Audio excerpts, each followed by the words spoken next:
The plane lay open and exposed. It stretched outward without interruption. No trees tall enough to matter, no water visible at the surface, only low scrub pressed flat by heat and wind that no longer cooled. The ground shimmered constantly, bending distance and flattening depth until movement became suggestion rather than certainty. The Vulture circled above it, high, not because height offered advantage in distance, but because lower air had stopped behaving.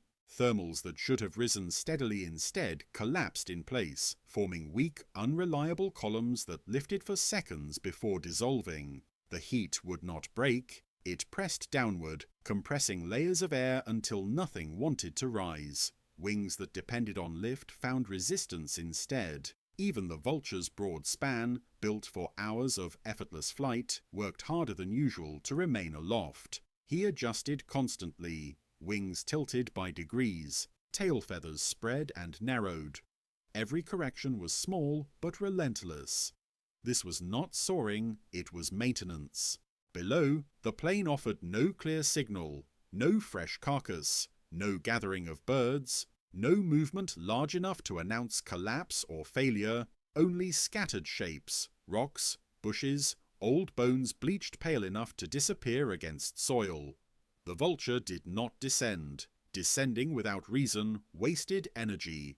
Climbing again under this heat would cost more than it returned. He stayed high and watched. Time stretched. Minutes passed without change. Then more. The sun climbed higher still, but the quality of light did not shift. Shadows remained short and sharp, pinned beneath objects as if nailed there. Heat flattened sound. Anything that happened below would announce itself visually first. Smell would arrive later, delayed and distorted by air that refused to move upward. The Vulture circled wider now, not because he saw something, because he needed to avoid committing to air that might not support turn after turn in the same place. Circling was not about search here, it was about staying airborne long enough for the plane to change. Far below, something moved. Not prey. Another Vulture. Smaller. It rose from the far edge of the plane, climbing briefly before levelling off, then circling in its own widening loop. It did not call. Calls drew competition too early. The second bird had found nothing yet either. They acknowledged each other only by spacing, adjusting altitude so their paths did not intersect. Information passed silently. Still nothing worth dropping for. The heat thickened further. Thermals pulsed weakly now, short-lived lifts that barely supported weight before collapsing. Each failure forced the Vulture to beat his wings once or twice, inefficient but necessary. He disliked that. Vultures survived by patience and physics, not effort. Days like this erased the margin that usually separated success from exhaustion. Below, the plane remained still. No herd movement, no dust plume, no birds on the ground tearing at something that had finally failed. Whatever would die here today had not yet decided to. The Vulture drifted slightly downwind, riding what little lateral movement remained. His eyes scanned constantly, trained not on shapes, but on irregularities, places where the plane broke its own pattern. Nothing did. The heat would not break.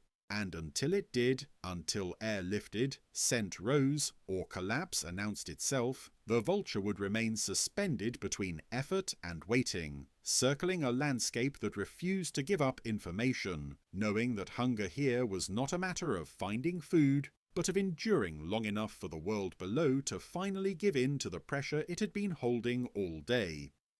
The first sign was not sight. It was imbalance. The Vulture felt it as a subtle failure in the air beneath his left wing, a place where lift should have returned, but did not. He corrected immediately, shifting weight, beating once to regain altitude. The movement cost energy, and energy mattered now. The heat was winning. Below, the plane remained unchanged in appearance, but something within it had shifted. Not enough to announce itself clearly, just enough to disturb equilibrium that had held all morning. Then the smell arrived. Late, thin, barely organized. It rose not in a column, but in fragments, torn apart by stagnant air and scattered sideways before they could climb.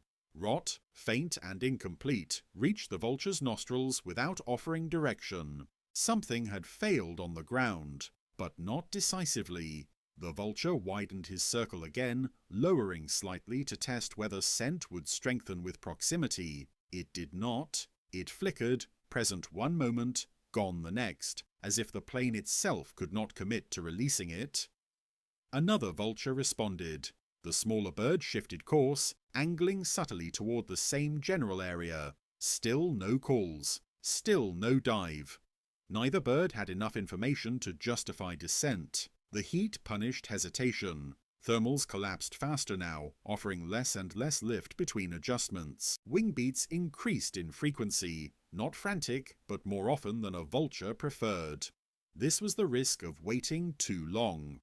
By the time death announced itself, the air no longer cooperated. The vulture dropped another few meters. The smell sharpened slightly, enough to confirm carrion, large, but not fresh. The delay meant competition would already be moving. Birds on the ground, mammals arriving from downwind, insects already claiming what muscle remained useful. Descending now would mean arriving late to a place already in transition. The vulture held altitude, not because he was unsure, but because dropping too soon would commit him to ground he might not have the lift to leave again easily. Walking under this heat was worse than circling. Below, dark shapes gathered, small at first, then more. Black-backed jackals, moving in from the margins, heads low, tails stiff. They converged on a point still invisible beneath shimmer, their movement finally confirming what smell could not. The carcass existed. It had existed long enough to change the plane's behavior. The vulture watched carefully. Jackals meant scraps. Torn muscle, scattered bone, little left for birds that arrived late. But they also meant something else: disturbance, movement, and sometimes opportunity if dominance shifted. The vulture circled tighter now, descending in a controlled spiral, careful not to commit fully. He needed ground reaction, birds lifting, animals running, something to justify the cost of landing. None came. The jackals fed quickly and nervously, tearing and retreating, their behavior suggesting competition nearby. A hyena would not be far. The vulture smelled that too now. Faint. Heavy. Late again. This was no longer a clean opportunity. This was aftermath. The heat had delayed everything. Death, signal, arrival, until advantage dissolved into contention. The vulture beat his wings twice and climbed slightly, reclaiming what little altitude remained available. He would not drop. Not today. Better to leave hungry than grounded in air that refused to lift again. The smaller vulture made the same decision moments later, banking away without signal or sound. Their paths diverged slowly, conserving energy rather than racing for a place that no longer offered clear return. Below them, the plane absorbed the event without ceremony. Dust rose briefly where bodies moved, then settled. The heat closed over the disturbance, flattening it into the same shimmer that had hidden it all day. The signal had come, too late to matter.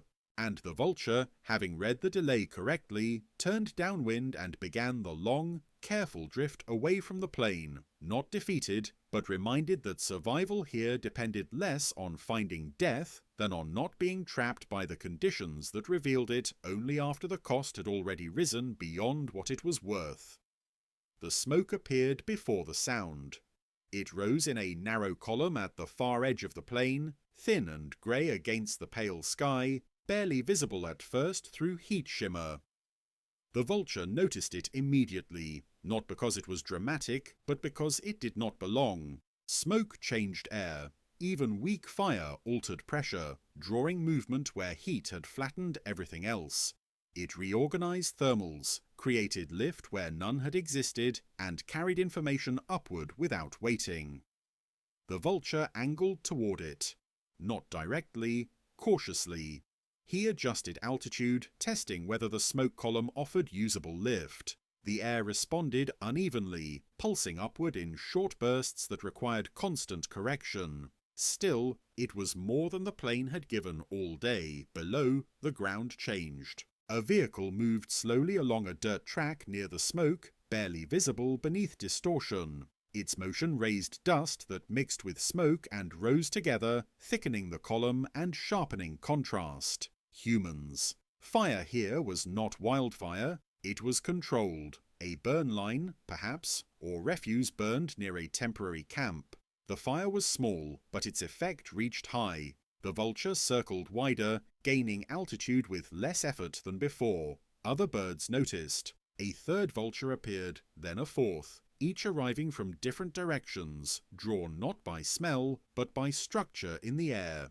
Smoke made the invisible readable again. The carcass below, whatever remained of it, became irrelevant. Fire changed priorities.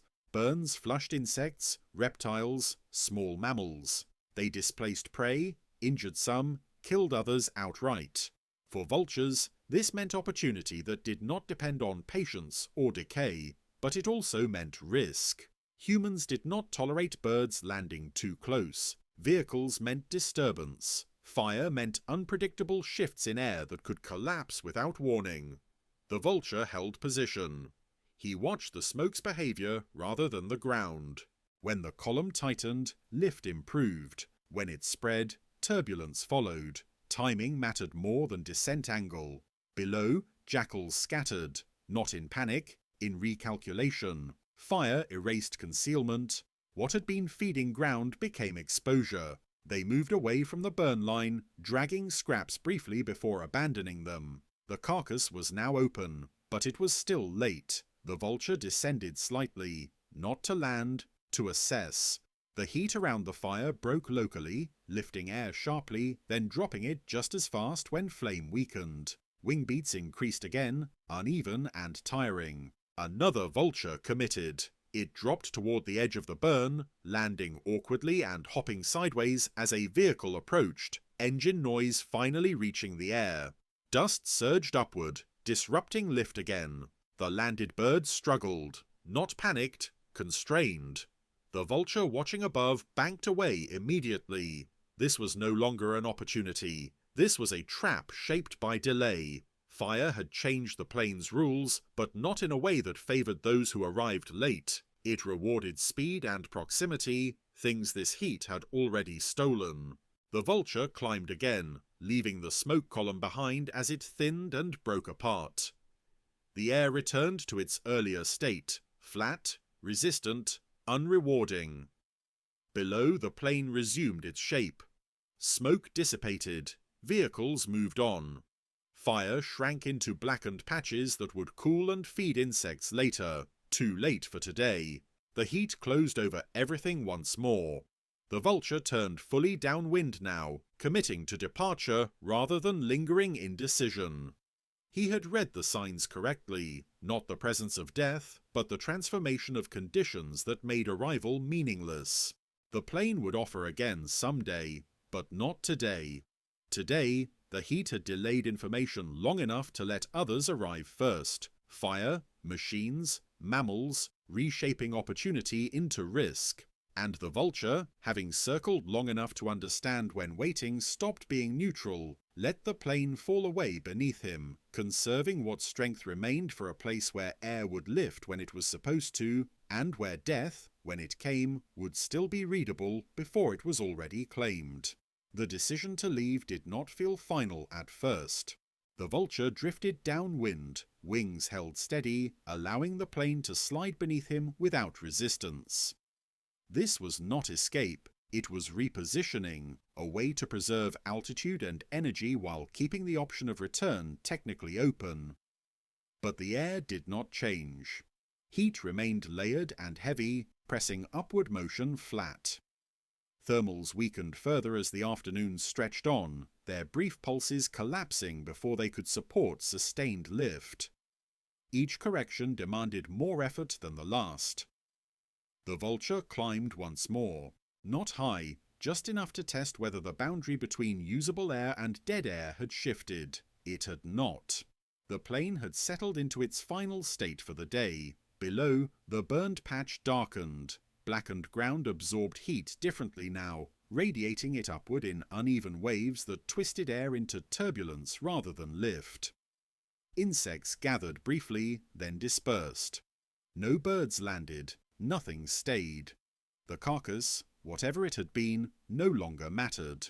By now it had been reduced to scattered bone and noise, its value consumed not by vultures, but by those that arrived earlier or were willing to fight for scraps under hostile conditions. The vulture did not regret missing it. Regret required the belief that arrival would have changed outcome. Today, it would not have. He turned farther downwind, letting the plain stretch out behind him, its boundaries dissolving into shimmer and dust. Distance softened detail. The shapes of jackals, vehicles, burned earth, all merged back into pattern rather than signal. This was the moment that mattered most. Not the discovery of death, not the delay of scent, but the recognition that staying longer would not improve odds, only deepen fatigue. The vulture angled toward rising land where air might behave differently, where slopes could generate lift even under heat that refused to break over flat ground. He did not rush. Speed wasted what little margin remained. Below him, nothing marked his departure. No shadow followed long enough to be noticed. No sound carried upward to acknowledge choice. The plane did not respond. It never did. That was its nature, to hold pressure without release, to delay collapse until opportunity lost value, to reward those who left early enough to remain capable elsewhere. The vulture continued on, wings steady now, muscles easing as air slowly improved with changing terrain. Hunger remained, but it was controlled, no worse than it had been hours earlier, and far better than it would have been had he committed to ground under air that would not lift him again. Behind him, the heat still did not break. It pressed down over the plain, flattening everything beneath it into sameness, erasing sequence and consequence alike. The vulture carried no memory of the carcass he never reached, only the knowledge that survival, in places like this, depended not on how long one could wait, but on knowing the exact moment when waiting stopped being patience and became risk. And that moment, today, had passed without spectacle, just as the heat had held without breaking, and the plane had given nothing more than the lesson of when to leave.